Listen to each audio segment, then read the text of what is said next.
आज की क्लास में मेंस्ट्रुअल साइकिल की डिटेलिंग करने जा रहे हैं हम लोग। सबसे पहली चीज, एक रफ पेज ले रही हूँ मैं। अगर मेंस्ट्रुअल साइकिल की बात आती है तो बहुत सारे मिथ्स हैं इसके रिगार्डिंग, और बहुत सारे मिथ्स जो है वो फीमेल्स में भी हैं, उनको भी इस चीज की नॉलेज नहीं होती। सबसे पहला मिथ, अगर हम यहाँ पे, मैंने यहाँ पे लिखा फर्स्ट मंथ, ठीक है, देन मैंने लिखा यहाँ पे सेकेंड मंथ। अब अगर यहाँ पे फर्स्ट मंथ है, ठीक है, तो अगर फर्स्ट मंथ में सपोज करते हैं हम लोग, जैसे 1 जनवरी है, तो अगर कोई ऐसी फीमेल है जिसके मेंसेस 1 जैन से ही स्टार्ट हुए हैं, 1 जैन से ही स्टार्ट हुए हैं, तो सबसे पहली चीज उसको हम लोग डे 1 ऑफ मेंस्ट्रुअल साइकिल मानते हैं। डे 1 बिल्कुल क्रिस्टल क्लियर, आपका सारा कॉन्सेप्ट होगा, बहुत ध्यान से समझना इसको। Day 1 of menstrual cycle, day 1 of menstrual cycle, ठीक है। सेकेंड मंथ जब है, यहाँ पे क्या है, सेकेंड मंथ है, ठीक है। तो अब जो सबसे बड़ी मिथ है फीमेल्स में, उनको ऐसा लगता है कि सेकेंड मंथ जो स्टार्ट हुआ, वो जो नेक्स्ट साइकिल है वो 1 फेब को स्टार्ट होना चाहिए। सबसे बड़ी गलती और सबसे बड़ी मिस्टेक है। उनको ऐसा लगता है, उन्होंने मंथली इसको समझा हुआ है। एक्चुअल में मेंस्ट्रुअल साइकिल जो है, इसको मंथ से कोई लेना देना है ही नहीं। ये ठीक है, हम लोग बोल देते हैं, हिंदी में भी इसको माहवारी करके बोला जाता है, लेकिन मंथ से इसका कोई कनेक्शन नहीं है। रीजन क्या है, अगर यहाँ पे ये 1 जैन को स्टार्ट हो, बहुत ध्यान से समझेंगे, अगर कहाँ से स्टार्ट हो, 1 जैन को स्टार्ट हुआ है। सबको पता है कि जो ये जैन है ये 31 डेज का होता है, ठीक है।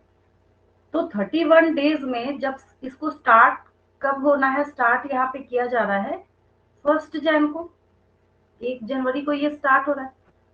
तो 1 जैन को स्टार्ट होने के बाद ये टर्मिनेट कब होगा, 28 जैन को। बहुत ध्यान से समझना है, बार बार मैं रिपीट कर रही हूँ, अच्छे अच्छे बच्चों को इसमें कंफ्यूजन आती है। 28 जैन को ये कंप्लीट हो गया, ठीक है। अब क्या होगा, जो न्यू साइकिल जो स्टार्ट होना होगा, यानी सेकेंड मंथ का, वो 1 फेब को नहीं होगा, ठीक है। हेलो, और सेकेंड, हाँ, आवाज जा रही है?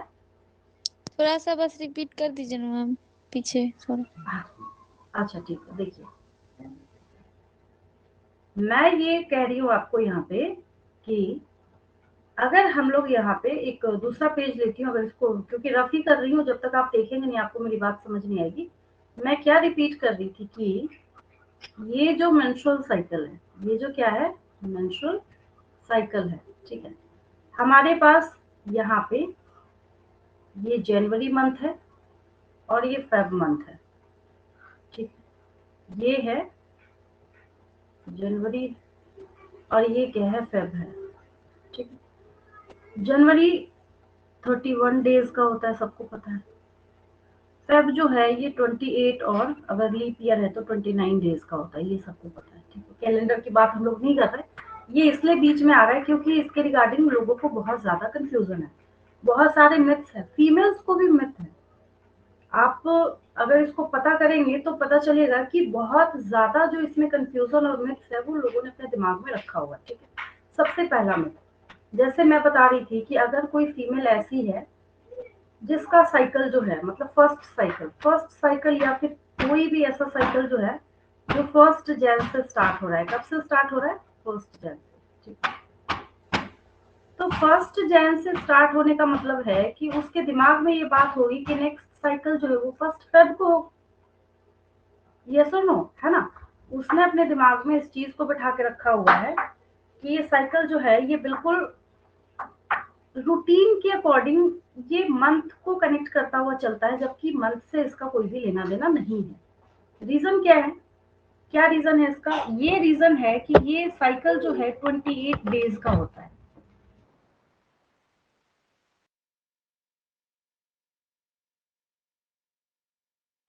ये 28 डेज का होता है। कितने का होता है? 28 डेज का होता है।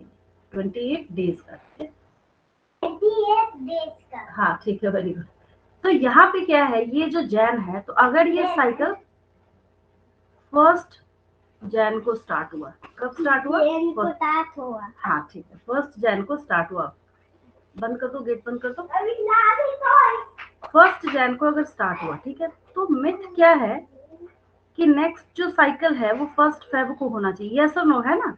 सब में ये कंफ्यूजन है। नेक्स्ट साइकिल जो है ये स्टार्ट होना चाहिए, नेक्स्ट साइकिल जो है ये 1 फेब को स्टार्ट होना चाहिए, जबकि ऐसा बिल्कुल भी नहीं होगा। नेक्स्ट साइकिल जो है वो 1 फेब को स्टार्ट नहीं होगा। तो कब होगा? ये 1 जैन को स्टार्ट हुआ तो कंप्लीट कब होगा? 28 जैन को स्टार्ट होगा। अच्छा, तो नया साइकिल कब स्टार्ट होगा जिसको आप फेब में समझ रहे थे? एक्चुअली वो 29 जैन को स्टार्ट होगा, क्योंकि 28 डेज के बाद जैसे आप 29 डे करते हैं तो 29 डे को क्या है, यहाँ पे न्यू साइकिल ये स्टार्ट हो जाएगा। इस ग्राफ को देखिए, इस ग्राफ को जब आप देखते हैं तो यहाँ पे आपको ये बात समझ आती है कि यहाँ पे क्योंकि ये साइकिल 28 डेज का है। कितने का है ये? 28 डेज का है। तो यहाँ पे 29/1 कर दिया गया है। इसको क्या किया गया है? 29/1। दैट मीन्स कि अगर आप 1 से 29 डे पे चले गए गलती से, तो इस बात को आपको दिमाग में रखना है कि 29 day will be the first day of next cycle. मेरी बात समझ आई? अब फीमेल्स का मिथ बताती हूँ मैं आपको। अब क्या हुआ, ये जैन मंथ है, ठीक है, पहले 1 को हुआ, फिर 29 को हुआ। अब राधे शोर नहीं करो बेटा, लगाओ इसको, गेट बंद करो। अब उनके दिमाग में ये मिथ है, वो मतलब आपस में भी ऐसी बातें करती है। वो कहती है कि हमें कोई डिसऑर्डर हो गया या हमें क्या करना पड़ेगा, डॉक्टर से दिखाना पड़ेगा। हमें क्या करना होगा? डॉक्टर से दिखाना होगा। मतलब उनके अंदर ये सारे मिथ्स है, जबकि एक्चुअली होता क्या है, ये साइकिल जो है ये अपने आप 28 डेज को काउंट करके चलता है। इसको कैलेंडर के डेट से कोई भी मतलब नहीं है। जब अभी जैसे मैंने आपको समझाया कि 1 जैन को अगर स्टार्ट हुआ तो ये सोच के नहीं बैठा हुआ कि मुझे नेक्स्ट साइकिल जो है 1 फेब को स्टार्ट करना है। नेक्स्ट साइकिल जो है वो 29 जैन को ही स्टार्ट होगा। मेरी बात समझ आई आपको? ठीक है, तो यानी 29, 30, अगर मैं इसको हटा दूं यहाँ से, हाँ ठीक है, तुम चुप रहो 1 मिनट। 31 यहाँ तक गया, ठीक हुआ। मैम ये बहुत क्यूट बोल रहे हैं पीछे। ये सीख रहा है ना अभी से। मैम का बेटा अभी है। से सीख। ये 2 है, ठीक है, 3 है। मेरा ये बोलने का मतलब है यहाँ पे कि ये जो है नेक्स्ट साइकिल का डे 1, 2, 3, 4। तो जो यहाँ पे कंफ्यूजन थी आप लोगों के दिमाग में कि नेक्स्ट साइकिल जो है वो 1 फेब से स्टार्ट होना चाहिए, वो एक्चुअली क्या होता है, वो 4th डे होता है नेक्स्ट साइकिल का। और ऐसा बिल्कुल भी नहीं है कि जब आप यहाँ पे बोल रहे हैं कि 29 जैन से स्टार्ट हो गया तो कोई बीमारी है, डिसऑर्डर, कुछ नहीं है। ये बिल्कुल नॉर्मल है। एक मेरे ख्याल से मैंने बहुत बड़ी कंफ्यूजन आपके दिमाग से निकाल दी है, जो हमेशा बच्चों को होती है। हमेशा, मतलब आप गांव की अच्छी अच्छी लेडीज को पूछेंगे ना, तो यही बोलेंगी। अगर आपने बोला भाई 1 जैन है, फिर 29 जैन को स्टार्ट हो गया, बोलेंगी भाई कोई बीमारी हो गई, डॉक्टर से दिखाना पड़ेगा। जबकि ऐसा कुछ भी नहीं है, ये सिर्फ 28 डेज को देख के चलता है, ठीक है। तो इससे आपने क्या सीखा? इससे आपने ये सीखा कि ये साइकिल जो है ऑलवेज जब भी होगा तो 28 डेज का होगा। कितने का होगा? 20। अगर अभी भी समझ ना आए तो मैं उसमें बताती हूँ बच्चों को कि उसके लिए आपको क्या करना है। सबसे अच्छा, इससे भी बेस्ट अगर आपको एग्जाम्पल चाहिए तो मोबाइल रिचार्ज का एग्जाम्पल याद रखेंगे। बिल्कुल परफेक्ट एग्जाम्पल है इसके लिए। क्यों? क्योंकि वो 28 डे को एक्सपायर होता है। तो अब आपने नोटिस करा होगा कि वो डेट चेंज होता है, रिचार्ज वाला होता है ना चेंज, वो उसको 28 डे काउंट करने से मतलब है। अब ऐसा थोड़ी है कि आपने 1 जैन को रिचार्ज कराया तो बोलेगा नहीं 1 फेब को कीजिए, वैसे नहीं चलता। वो 28 डेज को काउंट करके फिर वो नेक्स्ट डेट से आपको नया वहां पे कूपन रिचार्ज करना पड़ता है, ठीक है। तो ये आपने पहली बात ये सीखी कि ये साइकिल जो है 28 डेज का होगा। कितने का होगा ये? 28 डेज का होगा। ठीक है। देन क्वेश्चन पूछा जाता है बच्चों से कि what are the differences between menarche and menopause. ठीक, किसी फीमेल की लाइफ में, ये अगर फीमेल है, इसकी लाइफ में जो फर्स्ट मेंस्ट्रुअल साइकिल होगा, प्यूबर्टी के एज में जो फर्स्ट मेंस्ट्रुअल साइकिल होगा, उसको हम लोग मेनार्क बोलते हैं। ठीक है। और इसी फीमेल की लाइफ में जो लास्ट होगा, मतलब जब वो टर्मिनेट कर जाएगा उसके बाद फिर कभी नहीं होगा, ये एज डिफर करता है सब में। फर्स्ट कब होगा ये भी डिफर करता है, लास्ट कब होगा ये भी डिफर करता है। ये कहीं कॉपीराइटेड नहीं है कि अगर एज ऑफ 13 हुआ किसी में तो नेक्स्ट में 14 होगा, 15 हो सकता है, 16 हो सकता है, मतलब कुछ भी हो सकता है। मान लीजिए कि 14 ईयर 6 मंथ्स, 14 ईयर 7 मंथ्स, मतलब कुछ भी चेंज हो सकता है। ठीक है, फीमेल टू फीमेल वेरी करता है। हेल्थ है, हार्मोनल चेंजेस हैं, बहुत सारे फैक्टर्स हैं जो यहाँ पे इस पे इफेक्ट डालते हैं। ठीक है। तो फर्स्ट जो हुआ दैट इज मेनार्क। एक मैंने आपको और वर्ड कौन सा सिखाया है कि फर्स्ट जो मेंस्ट्रुअल साइकिल है उसको हम लोग मेनार्क बोलते हैं, और लास्ट जो मेंस्ट्रुअल साइकिल है उसको हम लोग मेनोपॉज बोलते हैं। ठीक है। अब देखिए, अब यहाँ पे एम कहता है, अब यहाँ पे एम क्या है मैम कि जैसे हाँ बोलिए। 3 डेज का हुआ तो फर्स्ट डे को बोलेंगे ये, और लास्ट डे को सेकेंड वाला, लास्ट में मतलब नहीं समझे, रुकिए मैं फर्स्ट। ग्राफ दिखाती हूँ। ओके देखिए मैम। ये ग्राफ है, इसको आने दीजिए। इस ग्राफ को, इस सर्कल में तो दूसरी बात समझाई हुई मैं बताऊंगी, तो नॉर्मल है। देखिए इससे ठीक बिल्कुल है। क्रिस्टल क्लियर होगा आपको, एनसीईआरटी का ही है ये, इससे बिल्कुल हम्म। क्रिस्टल क्लियर होगा। बेस्ट ग्राफ है। इसमें क्या है, ये जब से स्टार्ट हुआ ये हो गया डे 1। क्लियर है? ठीक हम्म। है। उसके बाद ये टर्मिनेट कब होगा, ये डे वेरी करेगा, third fourth fifth six seven, female to female vary करेगा। Yes ma'am. इसके वेरिएशन के बाद इसको काउंट, ये इसकी बात मैं नहीं कर रही, ये कंप्लीट साइकिल किसका हम लोग देख रहे हैं यहाँ पे, ओवुलेशन का। ठीक है। सॉरी, ये जो साइकिल है इसको कंप्लीट यहाँ से लेके और यहाँ तक हम लोग 28 डेज का काउंट करते हैं। कितना काउंट करते हैं हम लोग इसको? 28 डेज का। ठीक है। बस यहाँ पे कुल मिला के मोरल ऑफ द स्टोरी ये है कि फर्स्ट डे जो है वो होता है ना, बच्चों के दिमाग में कंफ्यूजन, या अच्छे अच्छों के दिमाग में कंफ्यूजन होती है कि भाई हम डे 1 कब माने, किस डे को हम काउंट करें कि दैट इज डे 1। तो उसके लिए आपको अपने दिमाग में इस बात को रखनी है कि जिस डे से ये मेंसेस स्टार्ट हो उसको हमें डे 1 मानना है। क्लियर है? बिल्कुल ठीक है। अब बंद हो गया 5 डेज में, उससे मतलब नहीं है। इसका जो साइकिल, ये पता है एक्चुअली साइकिल किसको माना जा रहा है यहाँ पे, ये है साइकिल। ओवरी के अंदर जो सारा ये सब फेज चल रहा होता है, इसके हैं टोटल 28 डेज। अब मेरी बात समझ आई है ना? और इसमें से एक और इंटरेस्टिंग बात, इसमें से भी जो mid of the menstrual cycle, अच्छा 28 का जब आप हाफ करते हैं, आधा करते हैं, तो क्या होता है? 14। सबको पता है 28 का जब आप हाफ करते हैं तो क्या होता है? 14। ठीक है, ये देखिए यहाँ। तो 14-15 डे जो होगा दैट इज, उसको हम लोग बोलते हैं mid of the menstrual cycle. That is the phase of ovulation. यहाँ पे ये क्या हो गया, ये फेज हो गया। ठीक है। तो सबसे इम्पोर्टेंट बात जो है यहाँ पे आपको याद रखना है, mid of the menstrual cycle. क्या याद रखना है आपको? Mid of the menstrual cycle, that is the day of ovulation. इसको कोई नहीं चेंज कर सकता।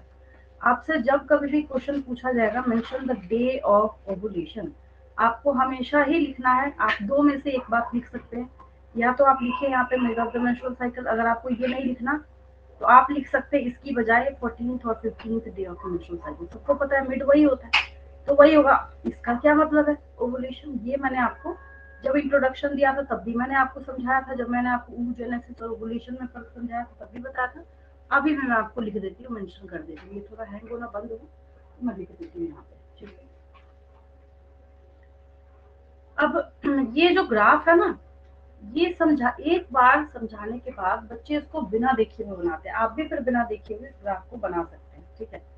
तो इसको मैं बनाती हूँ, मतलब ये थोड़ा हैंग होना बंद हो तो मैं समझाती हूँ आपको कि ग्राफ को बनाना कैसे, बहुत ईजी है। ये अभी आपको जो देख के इतना हेक्टिक फील हो रहा है ना कि ये कैसे बनेगा, या फिर हमें बहुत यहाँ पे टफ लग रहा है, हार्ड लग रहा है, दिक्कत हो रही है समझने में, ऐसा कुछ भी नहीं है, ठीक है। अब इस ग्राफ में बहुत सारी चीजें हैं। इसमें क्या है, स्टार्ट में करती हूँ, वन बाई वन करके मैं आपको बताना स्टार्ट करती हूँ। इसको मैं स्टार्ट करूंगी पिट्यूटरी हार्मोन लेवल से। किससे मैं स्टार्ट करूंगी? पिट्यूटरी हार्मोन लेवल से, ठीक है। करना क्या है, एक अलग पेज में ले रही हूँ आपको समझाने के लिए, ठीक है। करना ये है कि आपको पता है कि आप कोई सा भी ग्राफ बनाए, चाहे फिजिक्स में बनाना है आपको, केमिस्ट्री में बनाना है, जिसमें भी बनाना है। ग्राफ बनाने में एक बात अच्छी ये होती है कि आपको एक एक्स एक्सिस और एक वाई एक्सिस लेना ही लेना है। आपने ये लिया, रफ में समझा रही हूँ, बना हुआ तो है ही आपके पास। वाई एक्सिस और ये एक्स एक्सिस है, सबको पता है। एक्स एक्सिस पे आपने क्या लिया है, 1 डे, आधा कर दीजिए 14th डे, 15th डे, यहाँ तक लाइए 28th डे। अगर आपको अगला साइकिल दिखाना है 29/1 कर दीजिए। 29/1 का मतलब, अगर आप शुरू से जैसे ही 29th पे आए तो अब इसकी आइडेंटिटी लॉस्ट हो गई। 28 के बाद 29 इसका नहीं होगा, वो अगले साइकिल का होगा, ठीक है। अब हम क्या देख रहे हैं यहाँ पे, हम यहाँ पे देख रहे हैं पिट्यूटरी हार्मोन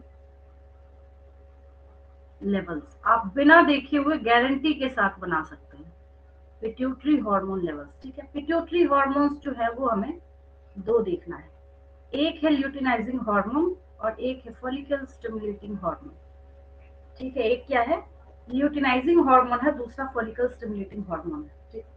बच्चों को जब उनको सब्जेक्टिव एग्जाम्स देने होते हैं, हालांकि आपको तो देना नहीं, आप नीट के लिए प्रिपेयर कर रहे हैं, हमेशा मैं बच्चों को एक नसीहत देती हूँ कि आपको mid of the menstrual cycle में एक लाइन जो है, मतलब डॉटेड लाइन, इमेजिनरी लाइन आपको ड्रॉ करके रख लेना। नहीं हो तो लाइट पेंसिल से खींच सकते हैं, बस आपको दिखे, आपको दिखाना नहीं है किसी को, वो आप अपने ग्राफ के करेक्शन के लिए बनाते हैं, ठीक है। अब जब आप देखना स्टार्ट करेंगे ग्राफ को, ठीक है, तो आपको एक बहुत इंटरेस्टिंग बात नजर आएगी।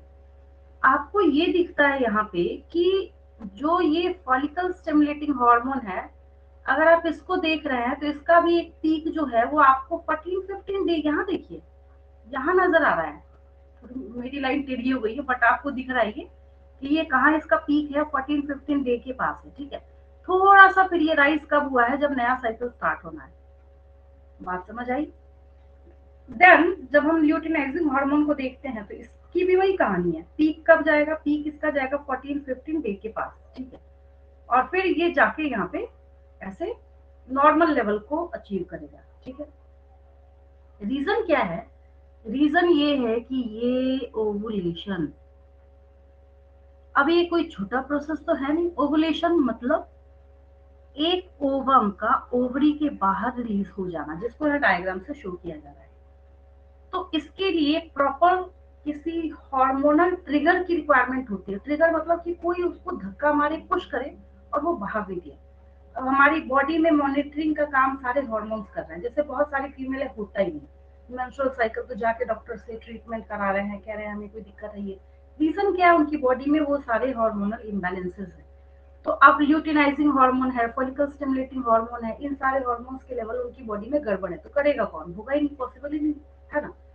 तो सबसे पहली चीज जो आपको बिल्कुल आंख बंद करके अपने दिमाग में बिठाना है कि जब आपको यहाँ पे हार्मोनल लेवल्स बनाने हैं तो आपको क्या करना है, इस हार्मोन को एक पीक आपको कब देना है, 14-15 डे के पास देना है, ठीक है। इतना भी डाउन नहीं जाएगा ये, इसको मैं ऐसे होता है ये, ठीक है।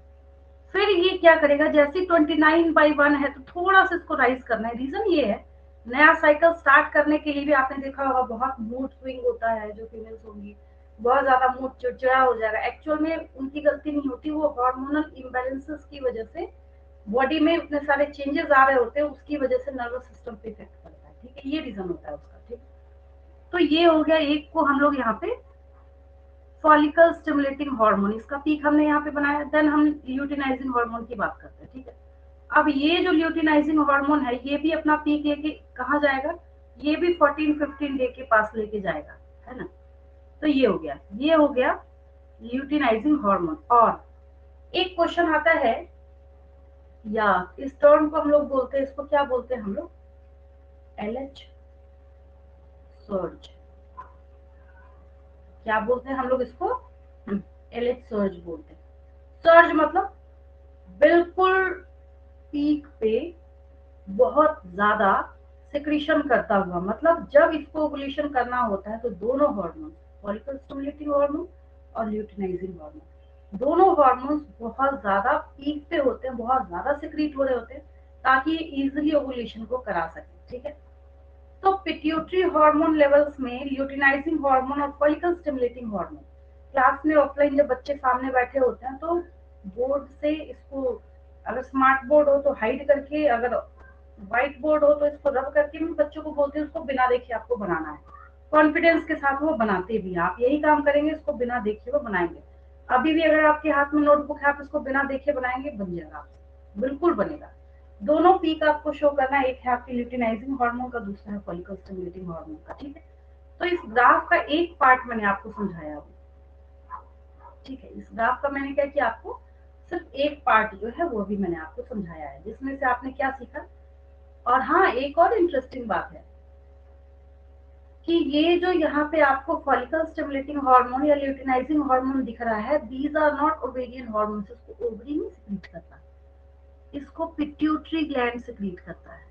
जबकि बच्चों में क्या कंफ्यूजन है कि इन सबको सिक्रीट करने का काम कौन करता है, बच्चों के अंदर ये मिथ है, ये कंफ्यूजन है, ये डाउट है कि इन सबको सिक्रीट करने का काम कौन करेगा, ओवरी करेगा, क्योंकि मेंस्ट्रुअल साइकिल को ये क्या कर रहा है, वहां पे ट्रिगर करने का काम कर रहा है, जबकि ऐसा कुछ भी नहीं है, ठीक है। अब एक ट्रिक है इसके लिए, ये बच्चों को कहते हैं बच्चे कि मैम ये तो बहुत हैवी सा लग रहा है, देखो कुछ नहीं है इसमें, दम नहीं है, कुछ भी नहीं है। इसको कैसे बनाते हैं, इसको बनाने का एक ही तरीका है, क्या तरीका है, वापस वही, अगर हम एक फिर से उसी ग्राफ में, क्योंकि एक्स वाई बना हुआ है तो उसी पे मैं बता देती हूँ, नीचे मुझे स्पेस भी था, यहाँ पे थोड़ा सा देखिए। सबसे पहले अब यहाँ पे क्या देख रहे हैं हम, ओवेरियन इवेंट्स देख रहे हैं, क्या देख रहे हैं हम लोग, ओवेरियन इवेंट्स देख रहे हैं, ठीक है।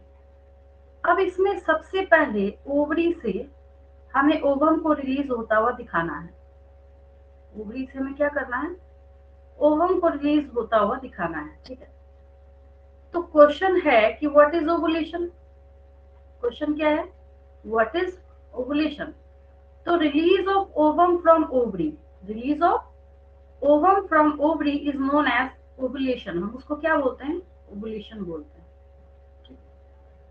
तो ये हो गया ओवुलेशन। कब बनाया आपने, तो ये तो गारंटी है ना कि इसको जब बनाना है तो mid of the menstrual cycle में बनाना है, 14-15 डे के पास बनाना है। आप बोलेंगे हाँ ये बात हमें याद होगी। मैं हमेशा बोलती हूँ आपको आंख बंद करके इस प्रोसेस को कहाँ ड्रॉ करना है, जहां आपको दिख रहा है mid of the menstrual cycle, वहीं आपको बनाना है।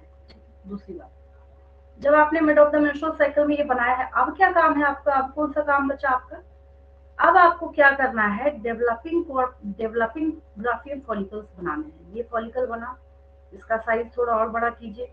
फिर आपको क्या करना है, जो ये ओवम है और एक यहाँ पे एंट्रम, मतलब ओवम है, पूरा ग्राफियन फॉलिकल है, तो यहाँ पे जो फ्लूइड भरा होता है, that is fluid filled space जो है ग्राफियन फॉलिकल के अंदर, दैट इज एंट्रम। मैं दिखाती हूँ, मेरे पास एक डिटेल स्ट्रक्चर है इसका, तो खिचड़ी बनाने में कोई फायदा नहीं है, ये रहा।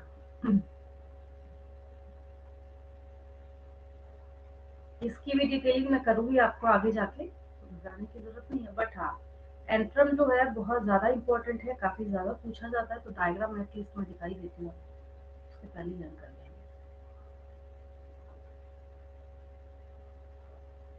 तो कोई आपसे पूछे कि what do you understand by antrum, तो fluid filled cavity of Graafian follicle, क्या बोलते हैं हम लोग इसको, fluid filled cavity of Graafian. ये ग्राफिन फॉलिकल है पूरा, ग्राफिन फॉलिकल के अंदर ओवम का डेवलपमेंट होता है, और यहाँ पे जो फ्लूइड फिल्ड कैविटी है इसको हम लोग क्या बोलते हैं, एंट्रम बोलते हैं। क्या बोलते हैं हम लोग इसको, एंट्रम बोलते हैं, ठीक।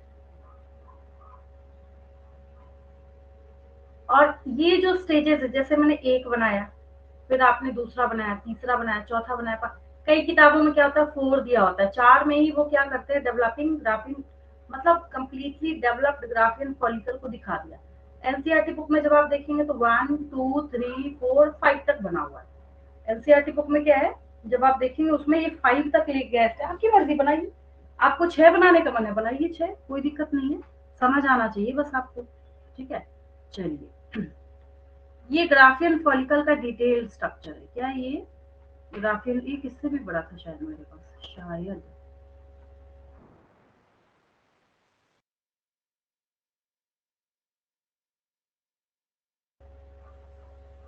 इसमें भी दिख ही रहा है, इसमें कोई दिक्कत तो नहीं। अच्छा, अभी मैं इतना ज्यादा कंफ्यूज नहीं करूंगी आपको, आपको बस इतनी सी बात समझनी है कि ये अंदर जो है, यहाँ पे सारे कलर तो इसमें अवेलेबल है ही है, चलिए रेडी लेके चलते हैं। यहाँ देखिए ओवम बन रहा है, ठीक है, टू साइड इज ओवम, ठीक, ये ओवम बन रहा है। क्या बन रहा है, ये ओवम बन रहा है। ये पूरा स्ट्रक्चर किस चीज का है, ग्राफियन फॉलिकल का है। ये पूरा स्ट्रक्चर किस चीज का है, ग्राफियन फॉलिकल का है, ठीक है।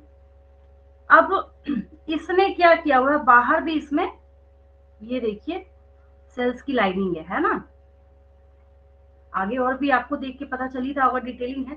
But the fluid filled cavity, fluid filled ये जो रहा एंट्रम, इतना आपने देखा ना, यहाँ पे ऐसे खाली जगह सा आपको दिख रहा है, but that fluid filled cavity of Graafian follicle is known as antrum. क्या बोलते हैं हम लोग उसको, एंट्रम बोलते हैं। तो जितना अच्छा एंट्रम होगा उतना डेवलप्ड ग्राफियन फॉलिकल होगा, जितना अच्छा एंट्रम होगा उतना डेवलप्ड ग्राफियन फॉलिकल होगा, ये मानी हुई बात है। तो यही मैं वहां पे आपको बता रही थी कि अगर आपको मैच्योर बनाना है, क्या करना है, मैच्योर बनाना है तो आप स्टेजेस बनाते जाइए। जैसे आपकी एनसीईआरटी बुक की बात करें, जो मैंने बोला कि यहाँ पे इसने क्या किया है, छोटे से बड़ा करते करते करते करते इसने, ये देखिए 1 2 3 4 और 5 वाले का देखिए एंट्रम कितना वेल डिफाइंड है ना, कितना अच्छा दिख रहा है। आपकी मर्जी 6 बनाना है, एक और बनाना बना लीजिए, लेकिन उतना स्पेस नहीं है, 5 तक हमने दिखाया, ठीक है। बहुत सारे ग्राफ में जब आप जो गूगल पे इमेजेस अवेलेबल है आप देखेंगे किसी ने 3 बनाया हुआ है इसके पहले, तो उस पर कंफ्यूज नहीं होना, उस पर नहीं जाना है क्या। एक अब यहाँ पे लेबल्स पे हम लोग आते हैं, तो developing follicle, mature follicle, mature follicle में से ओवम रिलीज होगा तो ओवुलेशन। अब इसके बाद की कहानी बदल जाएगी, जब आप ओवरी में से ओवम को यहाँ पे रिलीज होता हुआ देख रहे हैं, तो इसके बाद जो स्ट्रक्चर बनता है दैट इज कॉर्पस ल्यूटियम, ठीक है। और बाद में धीरे धीरे धीरे धीरे रिग्रेस होते होते ही यही गायब हो जाते हैं। तो उसके बाद हम लोग इसको बोलते हैं रिग्रेसिंग कॉर्पस ल्यूटियम। क्या बोलते हैं हम लोग इसको, रिग्रेसिंग कॉर्पस ल्यूटियम। तो मैंने आपको बोला था कि ये नेक्स्ट वाला भी जो स्टेज है या ग्राफ है, ये भी आपको बहुत इजीली समझ आएगा, है ना। तो इतनी एक्सप्लेनेशन के बाद अब आप इस स्टेज को भी बना सकते हैं, मैंने यहीं तक बनाया था, तो फिर रफ वर्क ही आप इससे अच्छे बना सकते हैं टाइम लेके। तो अब ये जो एंट्रम है, अब इसका स्पेस क्या करना है, थोड़ा सा बढ़ा देना है हम लोगों को, एक्सटर्नल वाला ये जो सेल है एक और बनाना है आपको, थोड़ा और बड़ा बनाइए। मेरे पास उतना स्पेस अवेलेबल है नहीं, समझाने के लिए बना रही हूँ बस आपको, है ना।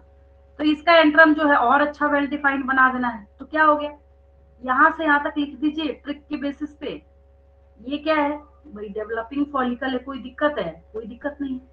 मैंने इसको क्या लिख दिया यहाँ पे, डेवलपिंग फॉलिकल, क्या दिक्कत है तो है, ठीक है। अब ये क्या है, मैच्योर फॉलिकल, मैच्योर फॉलिकल, ठीक है। ये क्या है, ओवुलेशन है। कैसे, कॉन्सेप्ट के बेसिस पे सिर्फ आप यहाँ पे सारी चीजें मार्क कर रहे हैं, ठीक है। अब इसकी स्टोरी यही ओवर हो जाएगी। क्या मतलब है, जैसे ही ओवम निकला, अब यहाँ पे एक रिग्रेसिंग स्ट्रक्चर बनता है, मतलब सिकुड़ जाएगा ना ये, जैसे ये निकलेगा तो इसको हम लोग कहते हैं कॉर्पस ल्यूटियम। और कॉर्पस ल्यूटियम जो बाद में धीरे धीरे धीरे धीरे आप देखेंगे साइज इसका छोटा होता चल लग जाता है, तो that is regressing corpus luteum, regressing corpus luteum. अब देखिए कॉर्पस ल्यूटियम के लिए ना मैं एक और बात समझाती हूँ बच्चों को। क्या समझ आया आपको कॉर्पस ल्यूटियम, तो कॉर्प जैसे मैथ्स में हम लोग करते हैं ना, तो वैसे मैं समझा रही हूँ आपको। देखिए ऐसे भी लिख सकते हैं इसको, corpus luteum is equal to graafian follicle minus ovum. समझ आया? यानी ग्राफियन फॉलिकल ये जो था, उसमें से जब ओवुलेशन हुआ, ओवम रिलीज हो गया, तो जो बेचारा बचा कुछ स्ट्रक्चर बचा वो क्या है? कॉर्पस ल्यूटियम है। और सबसे मजेदार बात जो है, जो मैंने ओवेरियन हार्मोन इवेंट्स अभी तक नहीं पढ़ाया आपको, उसका रीजन क्या था? सिर्फ इसी कॉर्पस ल्यूटियम के पास पावर है प्रोजेस्टेरॉन हार्मोन को सिक्रीट करना। किसको सिक्रीट करेगा ये? प्रोजेस्टेरॉन। और प्रोजेस्टेरॉन को ही प्रेगनेंसी हार्मोन बोला जाता है। बहुत बड़े बड़े काम है इसके प्रोजेस्टेरॉन के। तो आप जब प्रोजेस्टेरॉन हार्मोन का लेवल देखेंगे ना, तो आपको इस 14-15 डे के पहले प्रोजेस्टेरॉन का लेवल दिख ही नहीं सकता कभी, इम्पॉसिबल है। ये देखिए जो प्रोजेस्टेरॉन हार्मोन का लेवल है, ये देखिए ऐसे यहाँ पे ऐसे कोई बना ही नहीं सकता। अगर किसी बच्चे ने गलती से यहाँ प्रोजेस्टेरॉन का पीक बना दिया, आप समझ जाइए वो गधा है बिल्कुल। उसने ना तो समझा है, ना उसको समझ है, ना उसने पढ़ा है, ना उसको समझ आया मेंस्ट्रुअल साइकिल। प्रोजेस्टेरॉन का ग्राफ इसके पहले हो सकता है क्या? इम्पॉसिबल। भाई कॉर्पस ल्यूटियम जब 15 डे के बाद यानी mid of the menstrual cycle के बाद बन रहा है, then how is it possible कि बच्चा प्रोजेस्टेरॉन जो है वो फर्स्ट हाफ ऑफ साइकिल में बना रहा है? पॉसिबल है ही नहीं है ना। तो ये जब भी बनेगा तो कब बनेगा? ये देखिए बाद में इसका पीक बना है प्रोजेस्टेरॉन का। तो इसके साथ मैंने ओवेरियन हार्मोन लेवल का एक प्रोजेस्टेरॉन क्रिस्टल क्लियर करा दिया आपको। बिना देखे आप इसको भी बना सकते हैं। बचा क्या? एस्ट्रोजन। ओवेरियन हार्मोन लेवल्स में दो को ही बनाना होता है आपको। एक हो गया एस्ट्रोजन। कई कई किताबों में एस्ट्रोजन के आगे यहाँ पे ओ से स्टार्ट होता है, OESTROGEN, वो भी सही है। एस्ट्रोजन एंड प्रोजेस्टेरॉन, ठीक है। तो एस्ट्रोजन एंड प्रोजेस्टेरॉन, अब यहाँ पे क्या है, ये जो एस्ट्रोजन है इसका पीक दो बार देखने को मिलता है, एक ओवुलेशन कराने के लिए और दूसरा नेक्स्ट साइकिल को बिगिन करने के लिए, ठीक है। एक यहाँ पे थोड़ा स्टीपर बनाना है आपको, एक ऐसे नॉर्मल सा, आपको पीक तो नहीं बोल सकते, यहाँ नॉर्मल सा राइज देना है आपको, ठीक है। तो पहले आपने क्या सीखा? पिट्यूटरी हार्मोन लेवल्स, LH और FSH का। फिर आपने क्या सीखा? ओवेरियन लेवल्स, मतलब ओवेरियन इवेंट्स जो है यहाँ पे क्या क्या होंगे ओवरी के अंदर। फिर आपने क्या सीखा? ओवेरियन हार्मोन लेवल्स, ठीक। अब आप सोच रहे होंगे ये क्या नया बना हुआ है नीचे, ये हमें समझ नहीं आ रहा है। कुछ नहीं है, क्या है मैं बताती हूँ। जब आपने फीमेल रिप्रोडक्टिव सिस्टम का डायग्राम देखा था ये, ठीक है, जो मैंने आपको समझाया था, अब होता क्या है इसी के अंदर, अभी जो आपने ओवेरियन इवेंट्स बनाया ना, वो इसके अंदर की कहानी थी। मतलब पहले ग्राफियन फॉलिकल छोटा था, फिर ग्राफियन फॉलिकल का साइज बड़ा हुआ, फिर उससे भी बड़ा हुआ, फिर उससे भी बड़ा हुआ, जिसमें वेल मार्क्ड एंट्रम था, फिर यहाँ से ओवम रिलीज हो गई। यही तो बनाया आपने ना, ठीक है। यहाँ पे गया ओवम, ओवम गया, फिर ये फर्टिलाइज नहीं हुआ, नहीं हुआ तो क्या करेगा? नहीं हुआ तो जाके एंडोमेट्रियम की थिकनेस को बढ़ाएगा। यहाँ पे क्या करेगा? एंडोमेट्रियम की थिकनेस को बढ़ाएगा। कॉमन सेंस, ठीक है। और क्योंकि इसके रिलीज होने का जो डे है वो आपने कॉपीराइट कर रखा है 14 to 15 डे, ठीक है। तो यहाँ पे भी क्या होता है, जब आप इस सेल ग्राफ को स्टेज देखना, 16 to 32 स्टेज का होता है ना मैम? वो दूसरी बात है, वो तब है जब फर्टिलाइजेशन होगा, समझे? ओके। वो तब की और बात। नहीं होगा तो हाँ फिर हाँ, नहीं होगा तो 14 फिर ये to? मेंस्ट्रुअल साइकिल, नहीं होगा तो ये मेंस्ट्रुअल साइकिल चलेगा, समझे? अच्छा ओके मैम। हाँ, ये याद रखना है, नहीं होगा तो मेंस्ट्रुअल साइकिल होगा। Okay fertilization ma'am. हुआ तब तो दूसरी, हाँ तब दूसरी कहानी चलेगी। तो ट्रैक बदल गया वहां पे, है ना। और ठीक। यहाँ पे क्या है, हाँ, तो इसी ग्राफ में अब देखिए इसको कैसे बनाया गया है। नॉर्मल जो है, जब मेंस्ट्रुअल साइकिल को जब हम लोग देखना स्टार्ट करते हैं तो इसकी कहानी क्या चल रही है। अब देखिए पहले क्या हुआ, मेंसेस निकले यहाँ से, तो जो ओवरी का जो अंदर वाला लेयर है उसकी थिकनेस क्या होगी? कम होगी, ठीक है। इसके थिकनेस के कम होने के बाद जैसे ही यहाँ पे देखिए ओवुलेशन हो गया, यहाँ पे क्या हुआ है? ओवुलेशन हुआ है, ठीक है। तो ओवुलेशन होने के बाद यहाँ पे देखिए इसकी थिकनेस जो है वो यहाँ पे बढ़ा हुआ दिख रहा है। कॉमन सेंस है ना, ओवुलेशन हुआ, फर्टिलाइजेशन हुआ नहीं, ठीक है। भाई मेंस्ट्रुअल साइकिल हम पढ़ ही रहे हैं तो क्यों बताएं फर्टिलाइजेशन, हम यहाँ पे क्यों पढ़े फर्टिलाइजेशन, समझे। दोनों दो ट्रैक हैं। ये हुआ, ये तब की बात है जब फर्टिलाइजेशन नहीं हुआ, तभी तो मेंसेस होते हैं ना। जैसे कोई फीमेल कंसीव करेगी मेंस्ट्रुअल साइकिल बंद हो जाता है, पता ही आपको, ठीक है। तो यहाँ पे 14-15 डे जो है उसके बाद देखिए ये यूट्रस की जो इनर लाइनिंग है इसकी थिकनेस को इंक्रीज होता हुआ आप देखते हैं। रीजन क्या है, वो सब जाके डिपॉजिट हो जाएगा एंडोमेट्रियम की लाइनिंग पे, और फिर जैसे न्यू साइकिल बिगिन होना होगा, ठीक है, यानी यहाँ जो 29/1 लिखा, फिर देखिए एग्जैक्टली जैसे यहाँ पे था उसी तरीके से यहाँ पे स्टार्ट हो गया, ये देखिए, है ना। तो ये कहानी मैंने आपको बताई है और समझाया है मैंने आपको। अब इसको ध्यान से देखिए, इतने में अगर आपको कोई डाउट है तो पूछिए मेरे से। हालांकि कोई डाउट आपको होगा नहीं, बहुत क्रिस्टल क्लियर तरीके से मैंने समझाया, फिर भी देख लीजिए।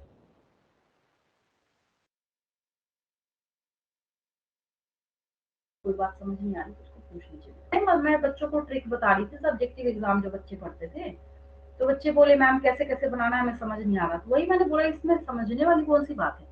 पहले आपको ग्रोइंग फॉलिकल बनाना है, ठीक है, ग्रोइंग फॉलिकल और डेवलपिंग फॉलिकल एक ही बात है। फिर आपको मेच्योर फॉलिकल बनाना है, फिर आपको ओवुलेशन दिखाना है, फिर आपको डेवलपिंग कॉर्पस ल्यूटियम दिखाना है, फिर आपको रिग्रेसिंग कॉर्पस ल्यूटियम बताना है, ठीक।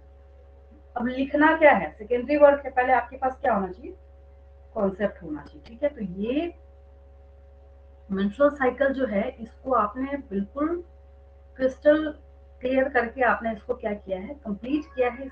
ये रफ पेज था, काफी ज्यादा खिचड़ी बन गई, इसके अंदर मैं हटा देती हूँ, है ना। चलिए आगे बढ़ते हैं। ये देखिए मैंने आपको पिट्यूटरी हार्मोन लेवल्स जो है उसमें 2 सिखाए हैं।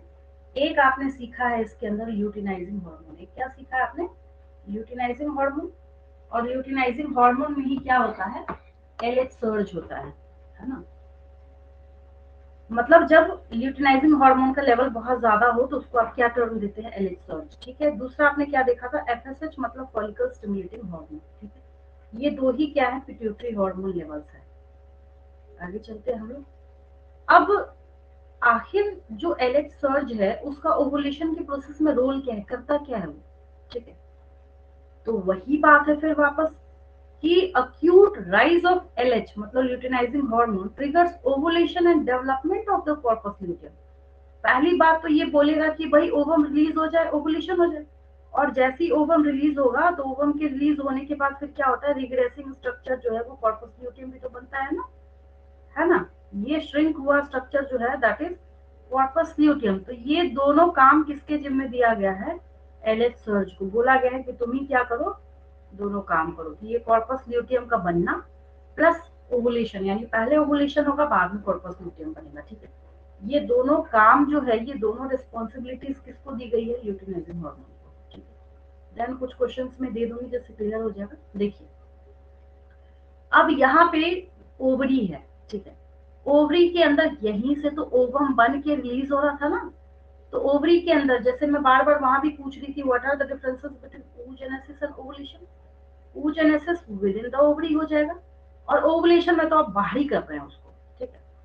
तो जब release of ovum from the ovary आप करेंगे दैट इज ओवुलेशन, और the process of formation of ovum with in the ovary मतलब इसके अंदर ही बनेगा, उसको हम लोग oogenesis बोलते हैं। उसको हम लोग क्या बोलते हैं, oogenesis बोलते हैं, ठीक है।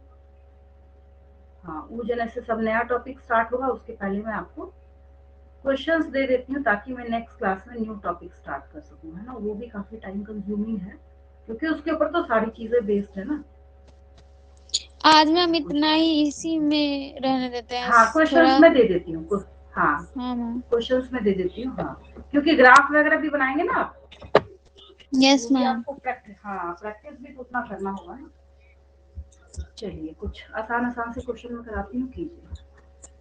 बस 18 को आने ही वाले हैं मैम, अच्छा ठीक है। उसके बाद से आप आइएगा। असाइनमेंट क्वेश्चन में लिख लीजिए पहला।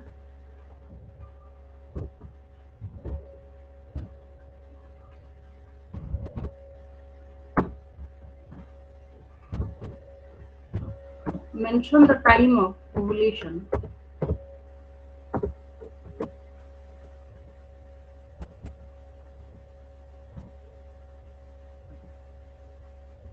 mention the time of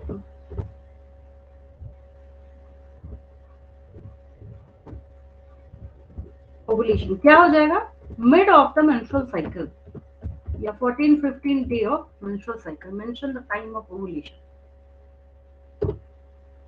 दूसरा क्वेश्चन, व्हिच हार्मोन मिड हो जाएगा या 14 to 15 डेज हो जाएगा, है ना मैम? 14 और 15 days. secreted by corpus luteum। Progesterone answer होगा इसका। सेकंड क्वेश्चन का आंसर होगा प्रोजेस्टेरॉन। प्रोजेस्टेरॉन। थर्ड क्वेश्चन लिखिए।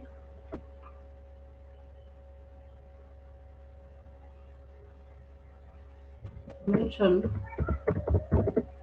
the duration of menstrual cycle। 28 days लिखना है, कुछ नहीं 28 लिखना या 29 डेज। है। नहीं, ओनली 28। 29 होगा ही नहीं। 29 का मतलब वो Okay. अगले साइकिल का पहला दिन हो गया। ठीक, चलिए उधर से म्यूट कर लेंगे। फोर्थ क्वेश्चन लिखिए। अबे आवाज जा रहा है, एक सेकंड। उधर से Only म्यूट कर लेंगे। 28। Okay ma'am. हाँ, नेक्स्ट लिखिए। Differentiate between population and oogenesis बता रखा है मैंने आपको, है ना? Yes ma'am. ओवुलेशन और ओजेनेसिस। रिलीज जो ऑफ ओवम फ्रॉम ओवरी। हाँ, तो ओवुलेशन हो रिलीज ही हो गया जाएगा वो। और हाँ, जब ओजेनेसिस बनेगा तो oogenesis। हाँ बनेगा, अंदर में फॉर्म करेगा तो ओवरी के अंदर। नेक्स्ट लिखिए। Give a term for first menstrual cycle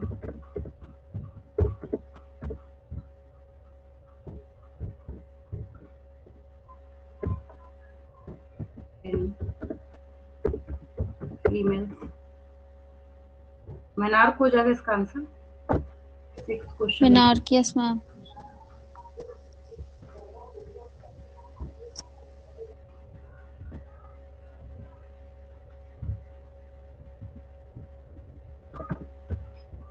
differentiate between monarch and menopause। एक फर्स्ट है, एक लास्ट है। Yes ma'am.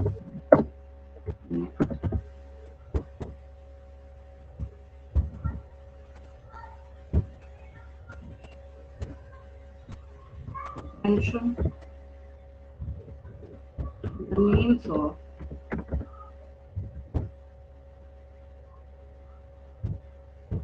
pituitary hormones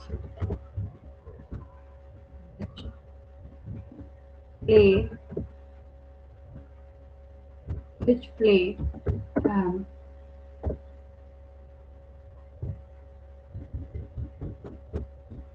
important role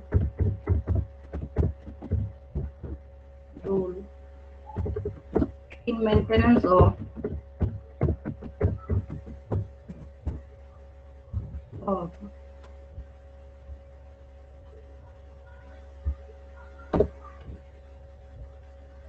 menstrual cycle।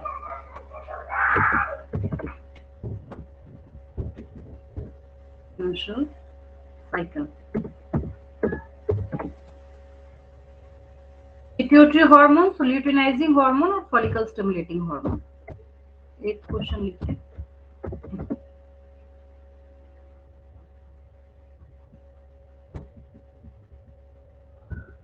What is the function of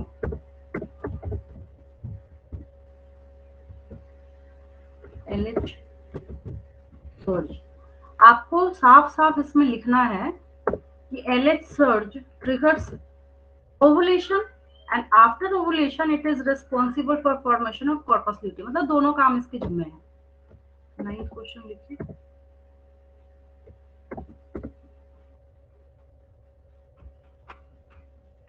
फिर एंकर ये क्या ये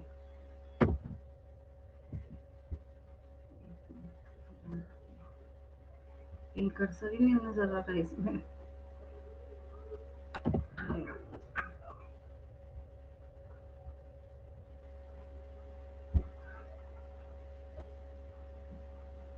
नाइन्थ क्वेश्चन लिखिए, तब तक डिक्टेट कर देती हूँ मैं, आवाज तो जाएगी आपको। नाइन्थ क्वेश्चन लिखिए,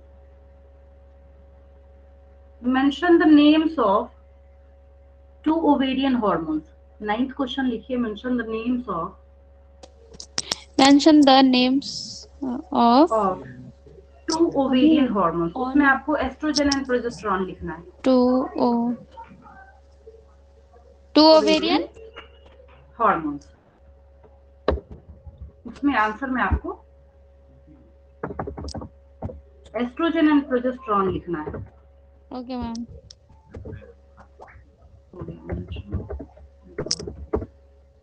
Names of 2 ovarian hormones।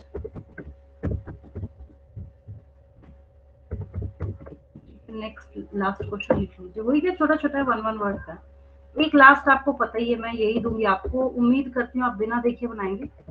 Represent, सारे क्वेश्चन सॉल्व हो जाएंगे। रिप्रेजेंट और मेंस्ट्रुअल साइकिल,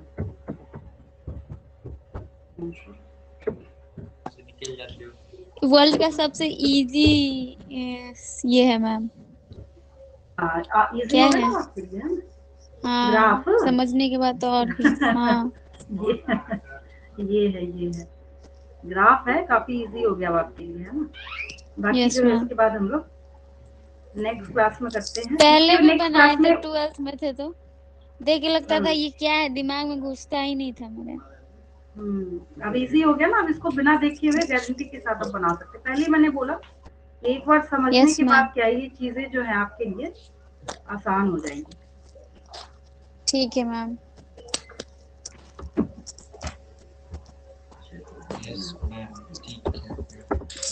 माइक ऑन है वो का। ओके मैम, तो कल मिलते हैं फिर। हाँ ठीक ठीक है, थैंक यू।